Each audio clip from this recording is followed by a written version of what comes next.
Hi Sweetlings! It's me again, Yuli. So as promised, sa video na ito, isi-share ko po sa inyo kung paano po mag-isip ng niche para sa ating YouTube channel. This is very important, very essential kapag small YouTuber ka pa lang po or kasi simulan mo lang po sa paggawa ng inyong YouTube channel. Para po effective yung gagawin nating video for today, mag-isip ka muna ng mga at least 5 niche na gusto mong gawin para sa iyong YouTube channel. And please watch up until the end of this video kasi yung mga tips na isi-share ko sa video na ito makatutulong po sa inyo na mag-decide kung ano po yung best niche para sa YouTube channel mo.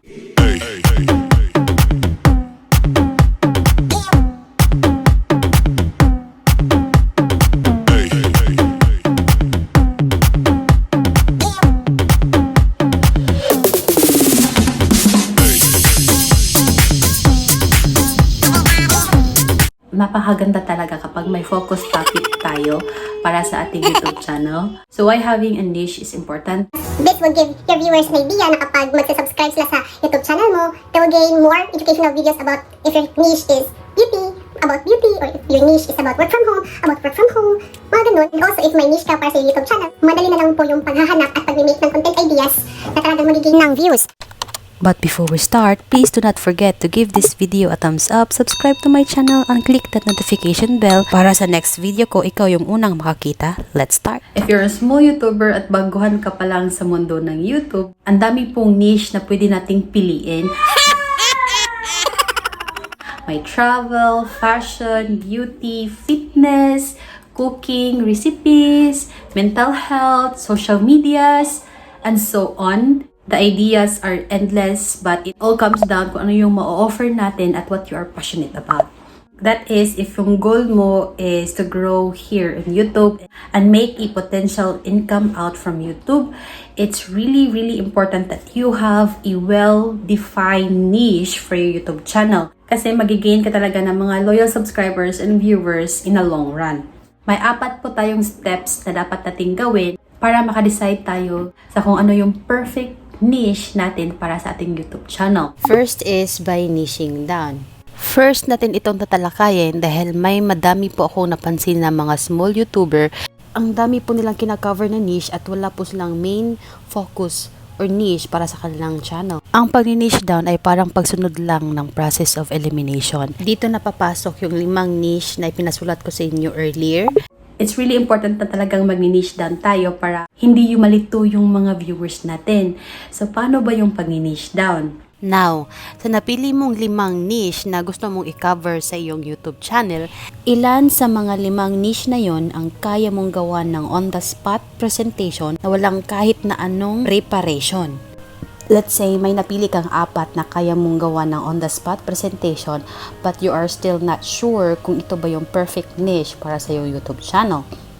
Ang next nating gagawin ay ang paglista ng mga topics na in line with that niche. By simply doing this, makikita mo na kung ano yung niche na kaya mong gawa ng kahit na ilang topics na hindi ka nahihirapan at nabuburn out. Let's say may napili kang 2 or 3 niches para sa iyong YouTube channel. Also, make it sure na ang mga topics na gagawin mo ay kaya mong ma-relate to each niche.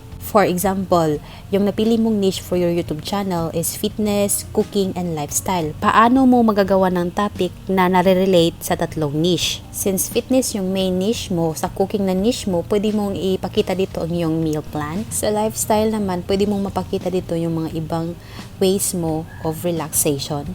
Okay, let's consider those people na kahit na ginawa na nila yung process of niching down, nalilito pa rin sila kung ano yung best niche para sa YouTube channel nila.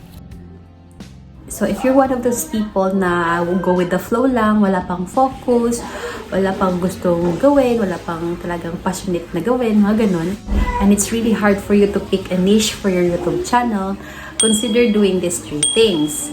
First is, ano yung mga tinatanong ng mga tao sa iyo? Second is, ano yung mga hinihinging advice ng mga important people or ng family mo sa iyo? Third is, ano yung mga gusto mong gawin na talagang willing ka mag-learn kung paano? So, consider doing those 3 things kapag talagang hirap kang mag-pick kung ano yung right niche for you.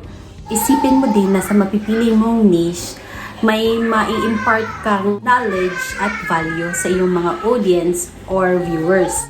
By incorporating it on your content ideas, this will help them decide if magsa-subscribe ba sila sa channel mo. So what I've also learned while being here in YouTube and having a tree niche for a YouTube channel, Huwag kang matakot na mag-experiment, especially kapag yung mga ginagawa mo, hindi siya nagwo-work. And always have patience. Huwag niyo po akong gayahin. Wala po akong pasensya sometimes.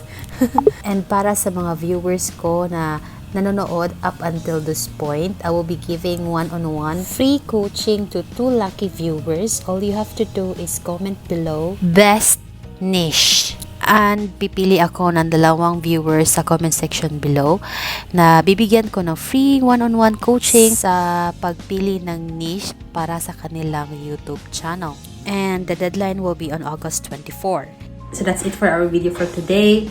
And if you're new to my YouTube channel, please consider subscribing to my channel. Click that notification bell kasi on my next video, isi-share ko po sa inyo yung mga deadly mistakes na nagawa ko while growing here on YouTube na I think na talagang mag-help sa inyo Na mag-grow here sa YouTube. Follow all my social media accounts, or you can also leave a comment below, take a screenshot, share it on your Instagram story, and tag me. Thank you so much for watching my video and see you on my next video. Bye, Sweetlings. Take care.